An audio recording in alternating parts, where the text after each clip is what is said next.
সুপ্রিয় অষ্টম শ্রেণীর শিক্ষার্থীরা, আজকের এই ভিডিওতে আমরা দেখব তোমাদের অষ্টম শ্রেণীর বাংলাদেশ ও বিশ্ব পরিচয় এই বই থেকে তোমাদের তৃতীয় অধ্যায়ের নমুনা প্রশ্ন, বহুনির্বাচনী প্রশ্ন এবং সৃজনশীল এক এবং সংক্ষিপ্ত প্রশ্নের সমাধান আমরা আজকের এই ভিডিওতে সমাধান করব।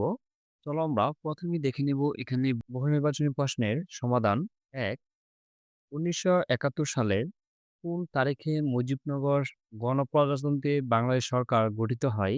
এই একের উত্তরটি হবে খ।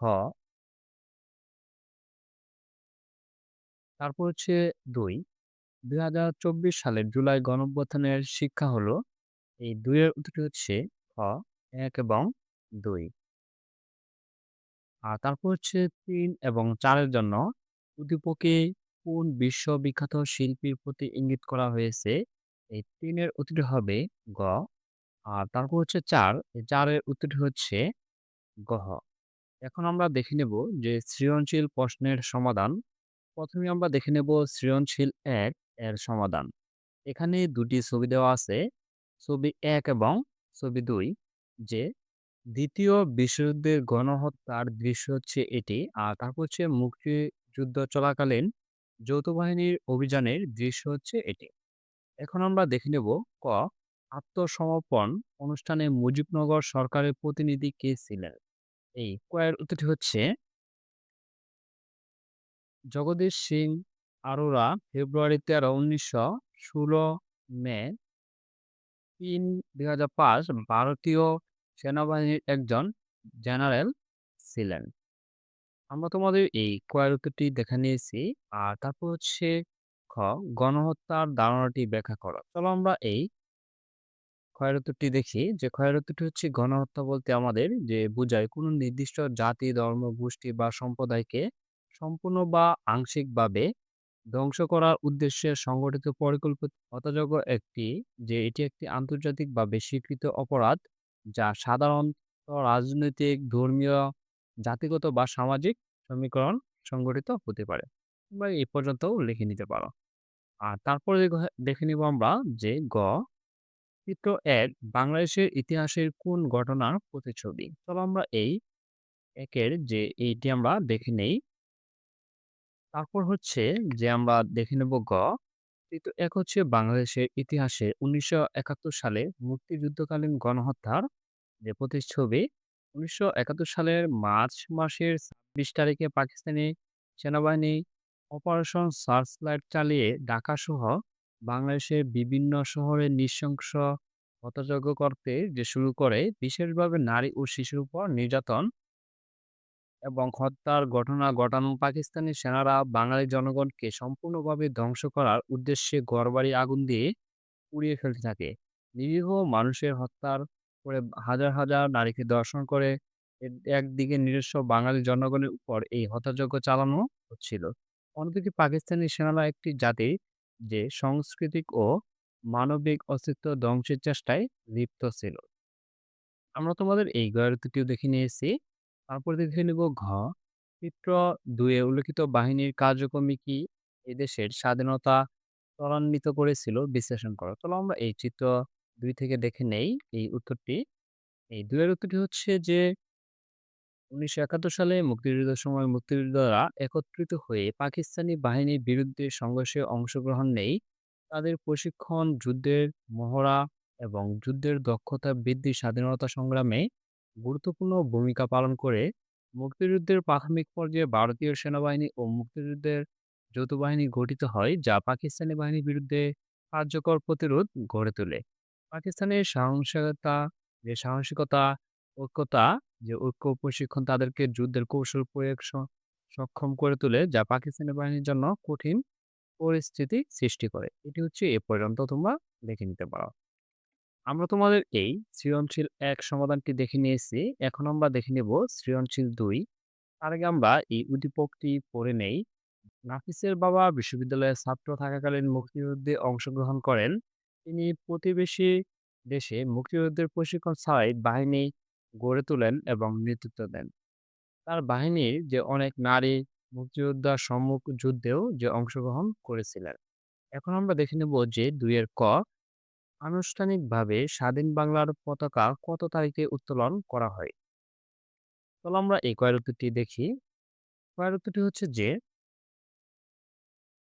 ১৯৭১ সালের ২ মার্চে ঢাকা বিশ্ববিদ্যালয়ের বটতলা আনুষ্ঠানিকভাবে যে স্বাধীনতার বাংলার পতাকা যে উত্তোলন করা হয়। আর তারপর হচ্ছে যৌথ বাহিনী গঠন করা হয়েছিল কেন? চলো আমরা এই ক্ষয়ের উত্তরটি দেখি। যৌথ বাহিনী গঠন করা হয়েছিল ১৯৭১ সালে মুক্তিযুদ্ধের পাকিস্তানি বাহিনীর বিরুদ্ধে কার্যকর প্রতিরোধ করতে এবং স্বাধীনতা অর্জনে ত্বরান্বিত করতে। পাকিস্তানি সেনাবাহিনী আক্রমণের বিরুদ্ধে দেশের মুক্তিযোদ্ধারা এককভাবে যুদ্ধ করার সক্ষমতা অর্জন করলেও তাদের শীর্ষ নেতৃত্ব এবং ভারতীয় সেনাবাহিনীর সাহায্য নিয়ে যৌথ বাহিনী গঠন করা হয়। আর তারপরে দেখে নেব আমরা উদ্দীপকে এই ক্ষেত্রটি ছাড়াও যে নারীরা কিভাবে মুক্তিযুদ্ধে অংশগ্রহণ করেছিলেন আলোচনা করা। চলো আমরা এই গয়ের উত্তরটি দেখি। বাংলাদেশে মুক্তিযুদ্ধ নারীরা প্রত্যেক পরোক্ষ ও সম্পর্কিত ছিল। সম্মুখ যুদ্ধে অংশগ্রহণ ছাড়াও নারীরা সহযোগী যোদ্ধা হিসেবে ভূমিকা পালন করে এবং যুদ্ধক্ষেত্রে সেবাদানকারী হিসেবে অসামান্য এবং অবদান রাখেন।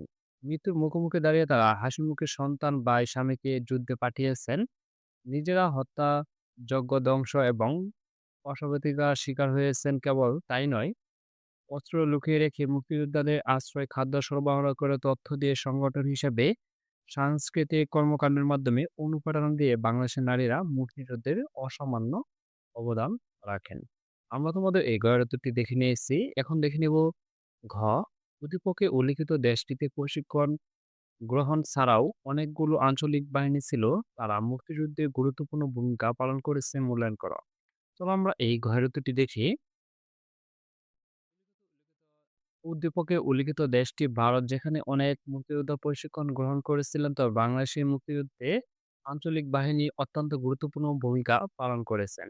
প্রশিক্ষণ গ্রহণ না করলেও স্থানীয় মানুষ এবং স্বতঃস্ফূর্তভাবে যে গড়ে ওঠা যে বাহিনীগুলো মুক্তিযুদ্ধে অপরিসীম সাহসিকতা ও কৌশলে অংশগ্রহণ করে পাকিস্তানি বাহিনীর বিরুদ্ধে প্রতিরোধ গড়ে তুলছিল। বাংলাদেশের বিভিন্ন অঞ্চলে, বিশেষ করে গ্রামাঞ্চলে স্থানীয় বাহিনীগুলি নিজেদের উদ্যোগে গেরিলা যুদ্ধের কৌশল কৌশল অনুসরণ করে পাকিস্তানি সেনাদের বিরুদ্ধে লড়াই চালিয়ে দিয়েছিল। এই বাহিনী একদিকে যেমনই পাকিস্তানি সেনাদের জন্য চ্যালেঞ্জ হয়ে দাঁড়ায়, অন্যদিকে তারা স্থানীয় জনগণের মাধ্যমে মুক্তিযুদ্ধের চেতনাও ছড়িয়ে দেয়। উদাহরণস্বরূপ এটি হচ্ছে এই জেলাগুলো। তোমরা এই পর্যন্ত লিখে নিতে পারো। আর তারপরে দেখে নেব আমরা সংক্ষিপ্ত প্রশ্নের সমাধান। প্রথমে আমরা ১ দেখে নেব যে অপারেশন সার্চলাইট কি ব্যাখ্যা করা। চলো আমরা এই একের উত্তরটি দেখি।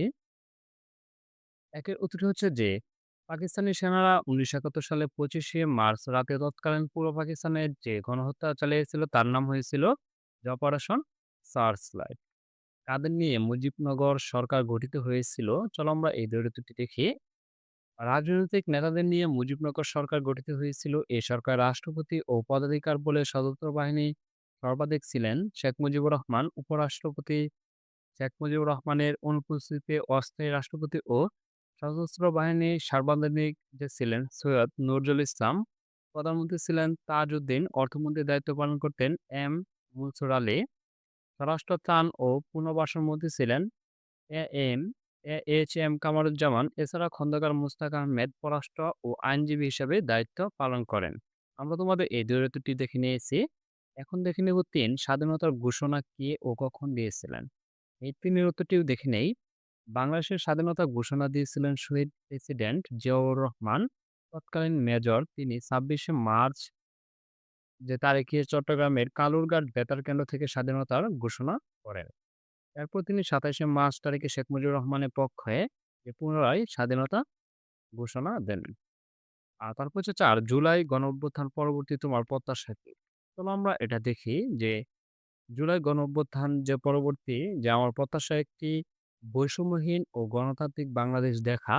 এ সময় আমি এমন একটি বাংলাদেশ দেখতে চাই যেখানে সকল ধর্ম, বর্ণ, চিন্তার মানুষ নিরাপদে বাস করতে পারবে। আমি প্রত্যাশা করি এমন বাংলাদেশের যেখানে ভিন্ন চিন্তা ও রাজনৈতিক অবস্থানের কারণে কাউকে নিপীড়নের শিকার হতে হবে না। সবাই গণতান্ত্রিক উপায়ে নিশ্চিন্তে নিজের অবস্থান ঘোষণা করতে পারবে।